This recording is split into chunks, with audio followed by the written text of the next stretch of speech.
I'm going to explain you something about myself. My name is Mir. I grew up as a little girl in a town called Leeuwarden, which is in the north of Netherlands. My father is an interior designer and my mother is also working in the creative field. And as a little girl, I loved being in the store of my father, going to all the beautiful fabrics and materials. Though I didn't see myself as a designer, so I studied management, economy and law. And during my studies I did an internship at the luxury warehouse, the Bijenkorf in the Netherlands. And I got so inspired by the shopping that I did with their stylist that I decided that I also wanted to do styling. And I found out about this beautiful education called Istituto Marangoni in Milan.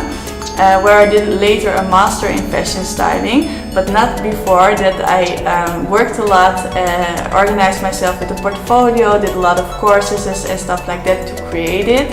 And later on I started to do an internship at Alexander McQueen, first in Milan, and later they asked me to move to London, but I decided to come back to Milan because I was so attracted by the country and the culture. And I started to work here as a freelance fashion stylist for men, women and kids, mainly women. And I work for luxury brands like Bulgari, Burberry, Hermes, also MaxMara, Zegna, so a lot of them, and also magazines like Vogue Brazil, Vogue Italy, Harper's Bazaar India, L'Officiel Turkey, but also more art magazines like Cap and Lampoon. So this is a little info about me, but now I'm gonna answer your question. So welcome guys, this is all about how to become a fashion stylist in Milan, how did I do it, etc. I think it's a difficult question. In reality, of course not. It's not that you are becoming a doctor or a lawyer, that you need for sure the degree, but of course it may help. Because first of all you get a lot of knowledge of the field, and besides styling, and I studied at Marangoni, as you know.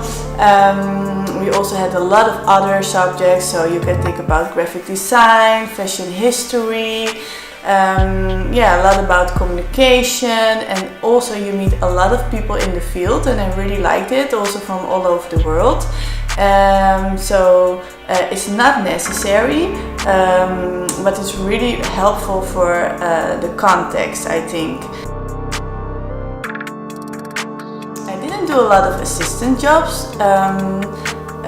First of all, I started with the internship at Alexander McQueen in London, even though that was at the press office, but I thought it was a good name to have on my curriculum. And of course I was working in the fashion world and also nearby their fashion stylist. I just started by myself to grow a portfolio. I asked a lot of young designers that just graduated from Marangoni, just like me, I selected their looks that I liked, and I just asked if I can do shootings with it. So I just started actually. I think that is the most important, is mouth-to-mouth communication. So if you do your job well, especially in Milan, if you do it well and they like you, they just start to ask you also for other projects. Yeah, it is helpful. It is helpful if you really want to work here. I have to say I work a lot with international teams as well. A lot of the times the models are from other countries, and the bigger brands you work for, the more easy it is to speak English. But it also happened to me that I really had to speak Italian. A stylist is actually taking care of all the clothes. So I'm not designing the clothes, I'm just like putting them together, knowing the needs of the market. And I also work a lot for brands. So brands, you can sometimes they have like a full collection, and then I just select the pieces that I think are the most interesting in this moment, and I just combine them in a certain way, in the way I feel that is like most coolest, or and of course on basis of the need of the client, because some may be a bit more classic, so they really want to focus on the quality, and the other want to be a bit more cool. Yeah, make sure that it's like a little candy store that people want to have it at the end, that they buy it. In Italy, I have to travel a lot. Maybe that's different in Holland, because I also have the HC in Holland, and it's a bit more focused all around Amsterdam. If you shoot in Holland, of course, there are also shootings outside. But in Italy, it's a very big country, and a lot of people that want to shoot in Italy, they also foreign brands and stuff like that. They really love it for the locations, because you have the mountains, you have the sea, the lakes, also the islands. I mean, I shot a lot also in Puglia, in Sardinia, in Tuscany. Yeah, so you have to travel a lot. If you don't like travel, I think it's a bit difficult. Another important one is that you have to be organized very well, because there's a lot of things involved, and you of course have to work with budgets and with time, and it's not that you always, if you have all the time and all the money in the world, then of course it's always really easy, but that unfortunately is not always the case. Another one I think is communication. You have to communicate really well as a stylist, because it's of course a really creative process, and but you have to be able to communicate. Yeah, it's all about communication actually. Another one I think is flexibility. That always helped me a lot to get good clients, because the best jobs are always there in the holiday, or you can get the best possibilities when everybody is on the beach and you are available. And another one I think, let's see, yeah, personal style. Of course, I think that is also very important, that you have yeah, your own style, because if you are not yourself, then you always have to first of all copy, which we don't want, nobody wants. But also I think it's very important for people to recognize you.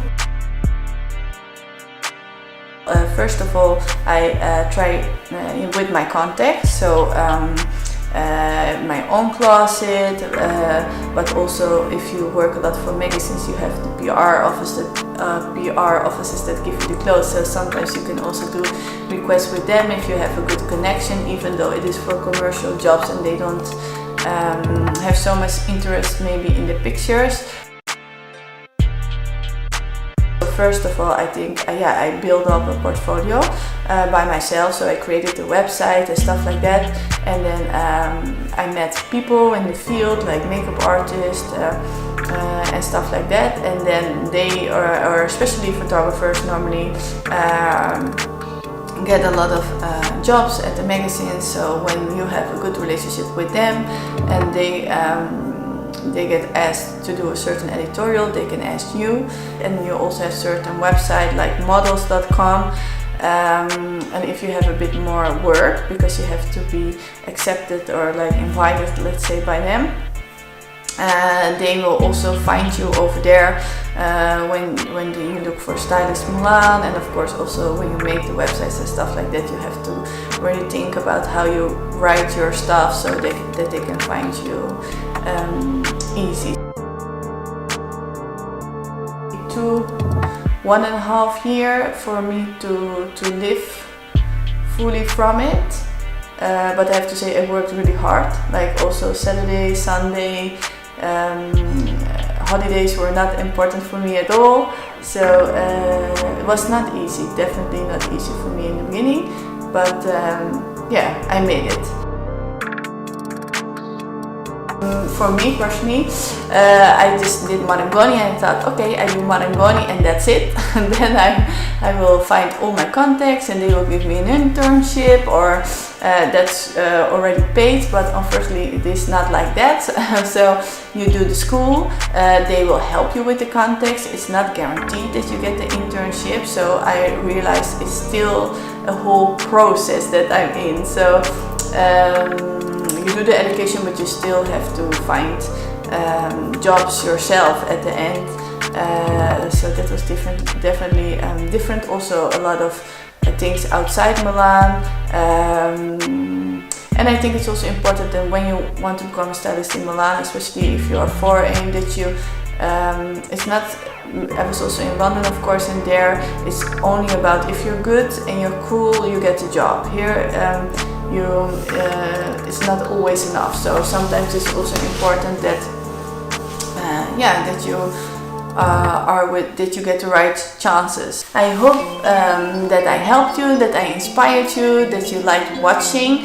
If you're also interested in like personal session, let me know, write me a comment, and then we can go a bit more into depth. Also in other videos I will go more into depth on specific questions. Just please let me know if you liked it, subscribe and give me a thumbs up.